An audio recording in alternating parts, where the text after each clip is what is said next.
Good evening, you are watching A News. I'm Katie Wilson. Here's your top stories for tonight. Trump reiterates his hope to secure peace in Ukraine as he confirms his readiness to apply secondary tariffs on Russian oil. The Kremlin says it's continuing to talk to the US. French far-right calls for nationwide protest against Marine Le Pen ban. The death toll in Myanmar earthquake exceeds 2,700 as the critical 72-hour time frame for rescue operations ends.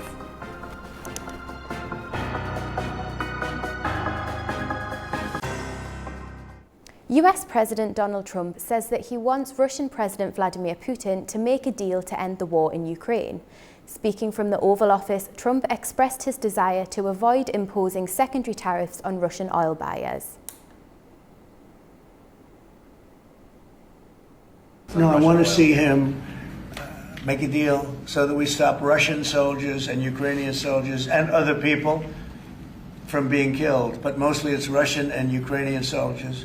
They're losing at least 2,500 human beings, beautiful human beings, a week. And I wanted to stop. And some people would say, why do you worry about Russian soldiers or Ukrainian soldiers? I worry because it's like they're just like you people. They're like us. They're like all of us. And I seem to have an ability to do those things. And if I can do that, I think it's a very worthwhile thing to do. And I think we will. No, I want to make sure that he follows through, and I think he will. I don't want to go secondary tariffs on his oil, but I think, it's something I would do if I thought he wasn't doing the job. What happens is we made a deal for rare earth. It was all done. And I heard through you, I haven't spoken to them yet, but through you, I heard that they're now saying, well, I'll only do that deal if we get into NATO or something to that effect. Well, that was never, number one, discussed. Number two, I think it's going to be long before Putin, they said you're not going into NATO. And it could be, that's probably the reason the war started, actually. The Kremlin has stated that Russia is continuing discussions with the US, even as Donald Trump threatens to impose secondary sanctions on Russian oil if Moscow fails to take steps to end the war in Ukraine. Dmitry Peskov, the Kremlin spokesperson, says that Russia's ongoing discussions with the US are about a complex and challenging issue, suggesting that finding a solution to the situation requires significant effort and that Russia remains committed to diplomatic engagement with the US on the matter.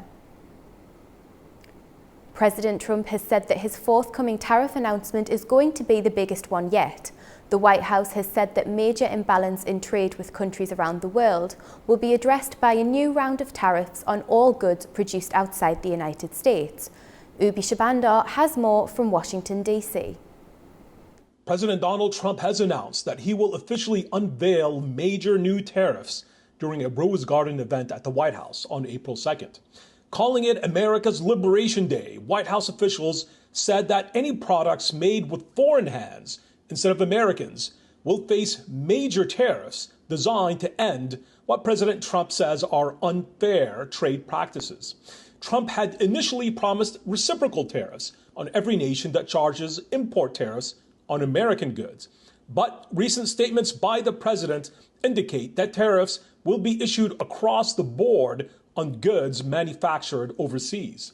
Those new tariffs, once they are rolled out later this week, will be issued on top of the existing tariffs that penalize major American trading partners like Mexico, Canada, and China for not taking sufficient measures to curb the smuggling of deadly chemicals used to produce fentanyl in the United States. White House trade advisor Peter Navarro recently said that he believes that Trump's new tariffs could rake in $600 billion a year into the American Treasury. And President Trump's economic advisors believe that in the long term, costs incurred by the tariffs will be paid by businesses operating overseas and by countries that have a major trade imbalance with the United States. The White House also believes that tariffs will force many manufacturers to reshore their production line inside the United States, which would in turn translate to more jobs here at home. And that has been a major policy priority for the Trump administration. The upcoming tariffs are expected to be the most comprehensive and wide-reaching to be issued to date.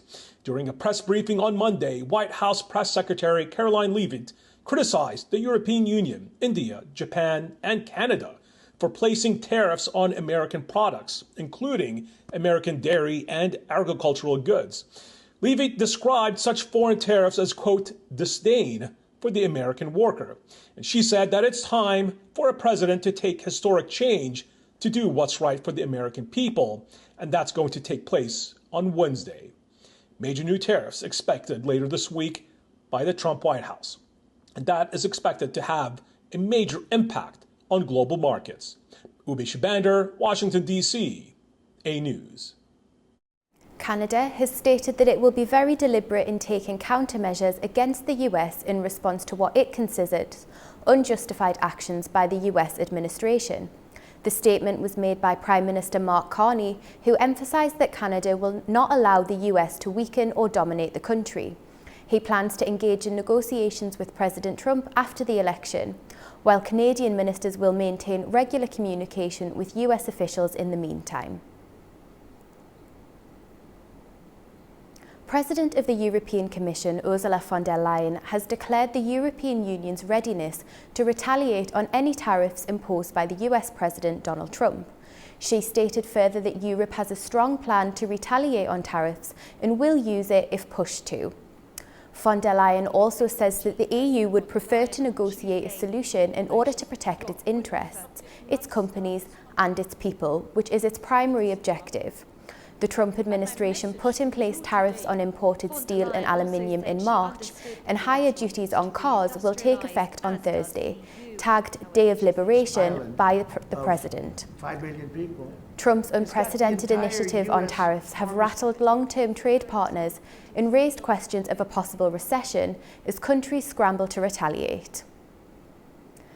As the United States prepares to implement new trade measures, concerns are mounting over their potential global impact. President Donald Trump is set to announce reciprocal tariffs on April the 2nd, a date the administration is calling Liberation Day. Among the industries at risk is Turkey's automotive sector, which may face significant disruptions due to a proposed 25% tariff on car imports. The United States is an important market for Turkey's automotive industry, but trade tensions are threatening to upend that relationship. According to the Turkish Exporters Assembly, the United States was Turkey's 9th largest automotive export market in 2024, with the sector achieving record high exports of $37.2 billion globally. However, in the first 2 months of 2025, the United States fell to 10th place. Despite fluctuations, Turkey's auto exports to the United States have averaged $1.1 billion annually over the past 6 years. In 2024, total exports reached $1.2 billion, up from $1 billion in 2023. The trend continued in early 2025, with exports for January and February reaching $198 million, marking a 4% increase from the same period in 2023. With a proposed 25% tariff on imported vehicles, Turkey's automotive industry could face new challenges. Analysts warn that such measures may drive up costs, disrupt supply chains, and lead to a decline in Turkish car sales in the U.S. market. The Turkish government and industry representatives are closely monitoring developments, hoping for negotiations that could ease the impact of these tariffs. Chinese Foreign Minister Wang Yi had a meeting with Russian President Vladimir Putin in Moscow. Wang Yi emphasized on cooperation between Russia and China and mentioned that it's never aimed against any third parties and is not subject to external interference. Putin announced that he is expecting the President of China, Xi Jinping, for World War II anniversary events in May this year. Earlier today, Russia and China's foreign ministers signed documents on political cooperation. Relations between Russia and China seem to be tighter than ever, with the Kremlin releasing a statement in February supporting the narrative that the two countries serve as a stabilizing force in the modern world. However, China tries to take a neutral position in the Ukraine war and states that China isn't sending any lethal weapons to either side. Tensions are escalating in the Taiwan Strait as China launches large-scale military drills surrounding Taiwan. Beijing is framing the exercises as a stern warning to separatist forces, while Taiwan strongly condemns what it perceives as a destabilizing move, which threatens regional security.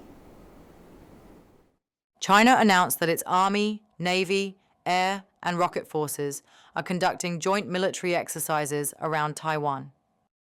These drills focus on blockading key areas, securing maritime superiority, and targeting ground positions. The goal is to practice joint operations and force projection across the Taiwan Strait. This military move follows the US pledging to counter Beijing's aggression in the region. Tensions have also risen after Taiwan's administration leader called Beijing a foreign hostile force and introduced measures to counter Chinese espionage.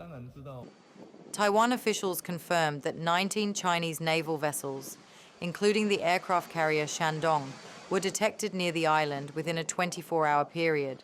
In response, Taiwan deployed warplanes, ships, and missile systems to monitor and counter China's military activities. The Taiwan administration condemned China's actions, calling them an attempt to escalate tensions and destabilize the region. Taiwanese defense officials have also suggested that China should focus on addressing its internal issues rather than provoking military confrontations abroad. The situation in the Taiwan Strait has become a significant flashpoint in global geopolitics. Beijing calls these exercises a legitimate action to protect its sovereignty and unity.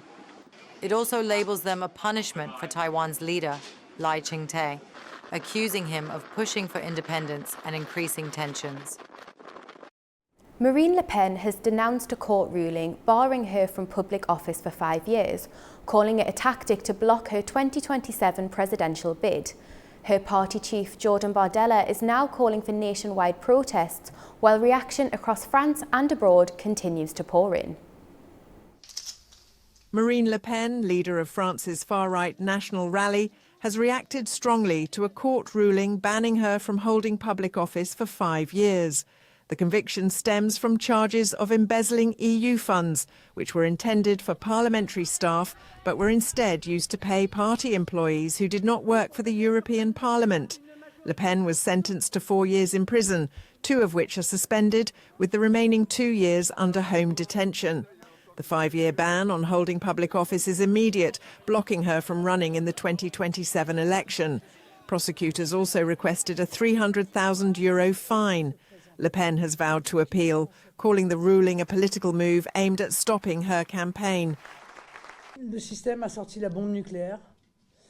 has taken out its nuclear bomb, and if it's using such a powerful weapon against us, it's of course because we are about to win the election. And they tell themselves that everything they put in place has not worked and that they might have to step up to another level. While Le Pen is preparing for her appeal, it's her party's leader, Jordan Bardella, who is now leading the charge for protests. He has called on supporters to take to the streets this weekend to express their opposition to the ruling, framing the decision as an attack on democracy. The public reaction in France has been mixed. What we feel is that I think many here think that it's a trickery. This outcome had to happen. Politics are out of control. They did everything they could to block Le Pen so she can't become president, that's all.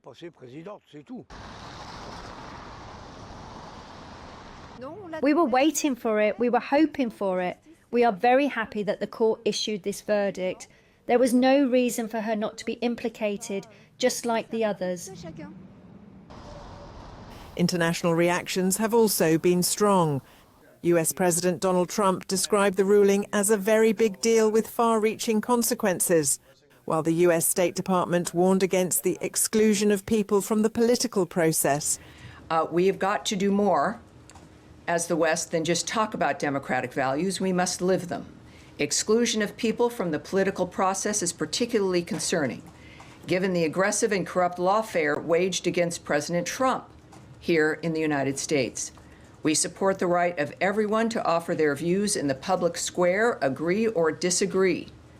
The ruling has drawn support in social media from Le Pen's European allies, with Hungarian Prime Minister Viktor Orban posting "Je suis Marine" on X. Swedish journalist, political commentator Peter Sweden posted on X that Marine Le Pen banned from being able to become the French president in 2027. She was the favourite to win. Is this what democracy looks like? He added. Italian Prime Minister Giorgia Meloni also expressed concern, saying that the ruling deprived millions of citizens of their right to political representation. Meanwhile, former French President François Hollande emphasised the importance of respecting the judicial process and noted that Le Pen had the right to appeal. Billionaire Elon Musk suggested that the decision was an example of left-wing judicial activism aimed at undermining political opponents. French centrist politician Prisca Thévenot, however, defended the judicial system, saying that if political leaders demand firmness from the courts, they must accept the consequences when those decisions are made. Joining me now is Abdinur Toumi to discuss the latest developments on Le Pen. Thanks for joining us. So, this conviction is obviously a huge blow to the National Rally, especially when we consider Le Pen's personal drive for respectability. But some believe the post-verdict chaos could boost the far right. What do you think of that? Good evening. Actually, yes, it is a shock. And actually, before 2 years, for the next presidential election. But, I mean, there is an interesting point here. Actually, the court decision, I mean, didn't, Marine Le Pen and her lieutenant at the National Rally Party are portraying this or sending this message to the public opinion, I mean, locally and internationally, that they exclude the National Rally Party. Actually, the court did actually charge Marine Le Pen, who is the natural candidate for the party. However, the party still has actually to choose another candidate in 2027. Nonetheless, Marine Le Pen knows well, and actually she's actually acting quickly to this because she doesn't want to lose, I mean, the storyline in the news cycle. This is why she immediately qualified this as if a political trial, and she brought these, I would say, philosophical question about justice and politics in France. However, France, it's a democratic country, and there is these checks and balances, and the judges are independent from the government, the executive. So what is now interesting in this dynamic of the next presidential election, first of all, France now is actually having a serious political crisis. And this is actually another layer to the ongoing political crisis that has been going on for the last, I would say, 9 months or so. But the question now for the, I would say, the sympathizers and the voters of Marine Le Pen, or the party of Marine Le Pen, that who is indeed the first party in France and who did actually gather around 11 million voters. But it still has, in this political battle, that Marine Le Pen, she immediately changed the narrative from a judiciary question into a political, to question the entire, like her father, late Jean-Marie Le Pen, who used to criticize, or to use the English word, the establishment. I mean, criticizing the entire establishment for this, and then le Front National, and now is the RN. So, even though the Marine Le Pen now, I mean, she did succeed, I mean, actually pulled the party to make it sound like a conventional party here in France. And in fact, I mean, she has actually an interesting grassroots and solid voters reservoir. But what is missing here now, if she continues, I mean, she is actually using this victimization card, who is not, again, a good card to play, because, as I said, her party now is a normal party. I mean, she did succeed on her, I mean, to normalize the party. But, I mean, we will see how this will play out in the next days or so. I mean, her leaders, actually the president of the party, Jordan Bardella, and she did call for national rally this coming Sunday. But the question here, her militant and her, I would say, grassroots don't have that experience like the left parties, who are well organized and have a lot of experience in terms of political rallies. So this is why, I mean, this party works vertically. Actually, she is the godmother of the party. And she knows well that if she can actually manage this judiciary question before, I would say, summer 2026, I would say politically she is done. And she doesn't want to see that. And I mean, she is done, and her of the Le Pens are done also. So focusing in on Le Pen as a political figure, as you say, she's changed the face of her party. And what's next for her and her ambitions for power? I mean, her ambition is to become a president, and she knows well that, I mean, this is the moment, and because she got the momentum, and she knows that there is, I would say, again, as I said, this political crisis that has been going on, and President Macron, I mean, didn't do well. And although actually, because, I mean, one of the reasons why she is actually leading in French politics is because of President Macron's strategy. Actually, he imploded the Socialist Party, and later on he exploded the so-called conventional Republican Party. And now she succeeded to become at the central of French politics. And of course, I mean, there is this message, actually anti-immigrant, anti-Islam, actually establishment, actually call it. I mean, to sum up all this, she has the populist discourse or message that resonates well with the French voters, and notably the actually people who are suffering from this, again, adding to the political crisis, this economic crisis, because of the inflation and the high cost of living. So, but the question with Marine Le Pen now, can she continue to play the victimization card and blaming the, like she called, the system or the establishment? This could backfire on her, because in the end of the day, the French voters, I mean, globally speaking, they don't like this, and now they know she becomes, again, a politician like others. Really interesting analysis there. Thank you for joining us. This was Abdinur Toumi, an analyst from Paris in France.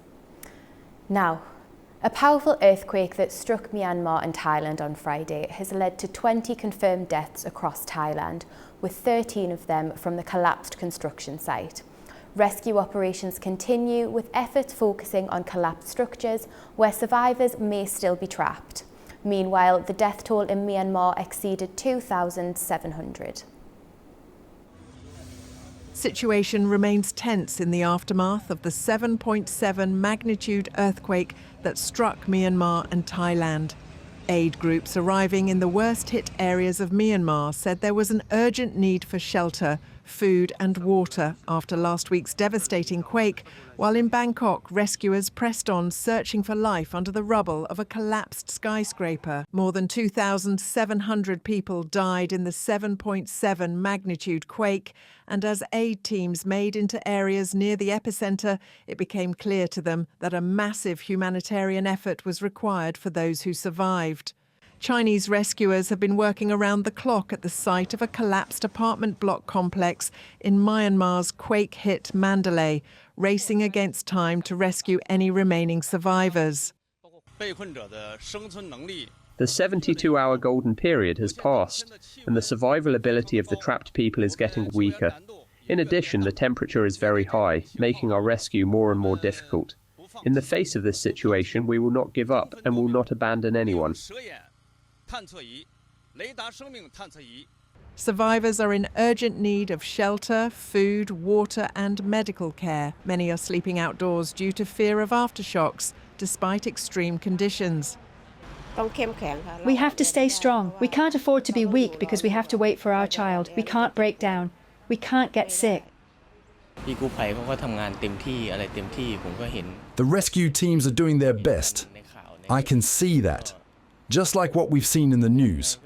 However it turns out, that's how it has to be. We just have to accept that things will be the way they are.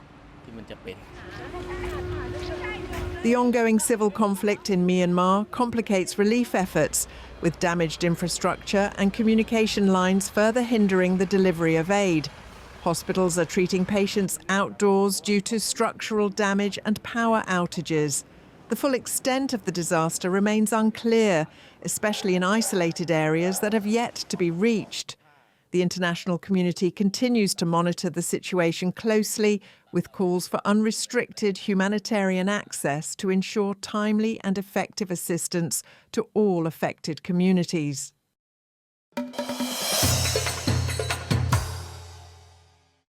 Russia's court has received a request to remove the Taliban from its list of banned organisations. This follows a bill passed last year which paves the way for this potential shift in policy, amid ongoing global debate over how to engage with the Taliban. Tamim Bahis has more from Kabul in Afghanistan. A Russian court has confirmed that it has received a request from the Prosecutor General's office to remove the Taliban from the country's list of banned organizations.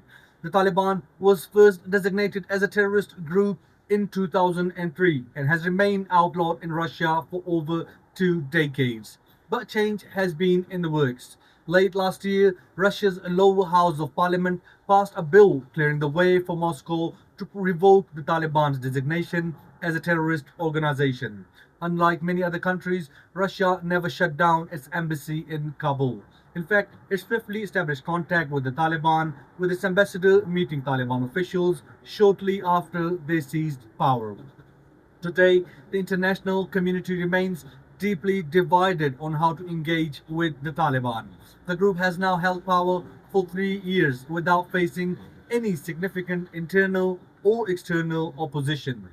Some Central Asian countries like Kazakhstan and Kyrgyzstan have already removed the Taliban from their list of terrorist organizations. However, Canada and Russia still classify the Taliban as a terrorist group. Meanwhile, the European Union and the United Nations have not formally designated the Taliban as terrorists, but continue to impose sanctions on them. This is Tamim Bahis in Kabul for A News.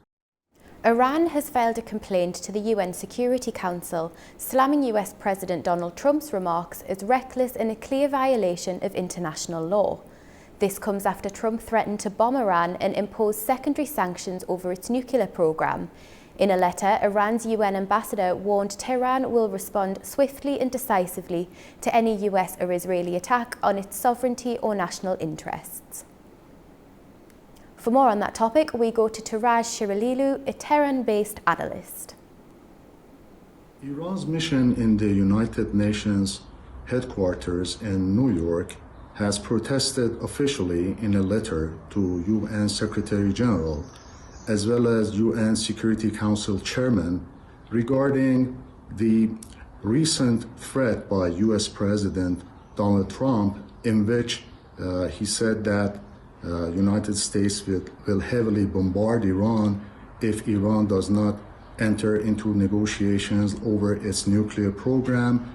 And of course, Mr. Trump in his letter in early March has again threatened Iran and put a deadline, reportedly put a deadline of 2 months if Iran does not start negotiations, and otherwise it will use resort to military action. Iran responded to Mr. Trump's letter a few days ago and said that it will only agree with indirect negotiations with the United States as long as the United States uses the language of force and intimidation or bullying. Of course, this policy by the United States is called maximum pressure campaign. So, and also yesterday, Iranian leader said that Iran will act strongly and decisively to any military adventurism if it is attacked or if it comes under any military invasion, which of course Iranian leader Ayatollah Sayyid Ali Khamenei said that he doesn't see prospects of war very close or approaching, but at any rate Iran is ready to retaliate any such measures. The EU's attitude towards Turkey. This topic we discussed in our previous Context talk show with Richard Spooner, member of the advisory board of the Caspian Policy Centre. Of course, I'm not a spokesman for the EU or the United States, but it would seem to me that both of those entities should welcome this, shall we say, expansionism of the influence of Turkey. You mentioned the historical, ethnical connection of their countries, the growing influence and increased activity of the OTS, the Organization of Turkic States. Given Turkey's position, they should be really the key sort of agent that can play a big role in strengthening the Middle Corridor. And I would think that the European Union and the United States would only welcome that. Of course, the attitude of European countries towards Turkey has been uneven. If you want to go back over the last 20 years, remember when Turkey was in ascension, talks about joining the EU, and then that was all shot down, didn't happen. But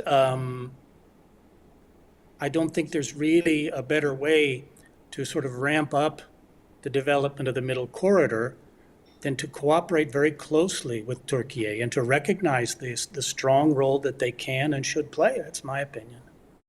Georgia's ruling party, Georgian Dream, has introduced a series of amendments that could reshape the country's political and media environment. Our reporter, Nini Nikolaishvili, has more. Georgia's ruling party, Georgian Dream, has introduced legislative amendments that could significantly impact country's political and media landscape. One key proposal would allow the Constitutional Court to ban any political party it deems identical to the one previously declared unconstitutional. Additionally, Georgian Dream is seeking to shorten the deadline for court's decisions on the constitutionality of parties' activities and the termination of mandates for deputies elected under that party.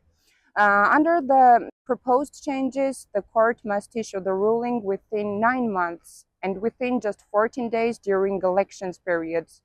Supporters claim this will ensure timely decisions, while the critics argue that it could be used for fast-track political crackdown. Another amendment to the law on broadcasting extends content regulations and prohibits foreign funding for the television and radio stations. Georgian Dream says that this will strengthen media standards, while the critics argue and warns that it introduces mechanisms of censorship and financial pressure on independent media.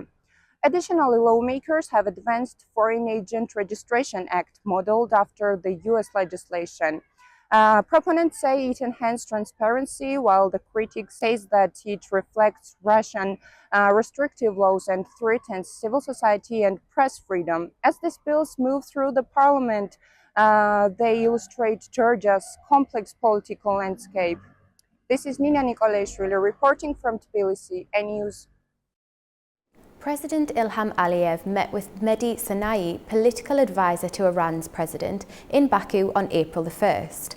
Sanai conveyed President Masoud Pezeshkian's greetings and praised Azerbaijan's development and growing bilateral ties. Talks focused on strengthening cooperation in transport, trade and energy, especially the North-South corridor. The sides also discussed progress on the Arbent Bridge over the Araz River. President Aliyev welcomed deeper ties, noting shared values and the positive dynamic in recent bilateral visits.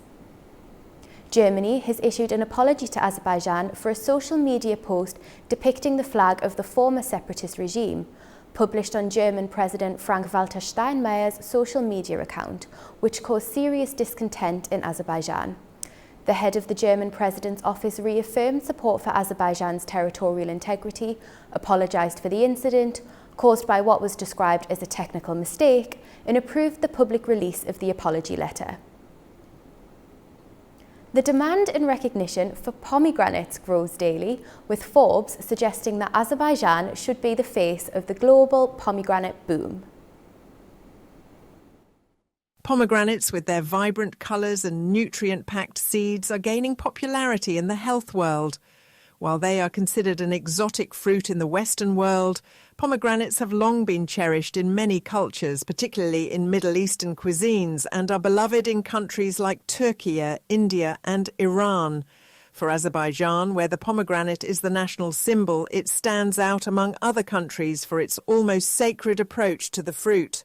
A recent Forbes article suggests that Azerbaijan should be considered the face of the global pomegranate boom, highlighting the country not as the largest producer, but as the most intriguing, diverse and possibly the most delicious.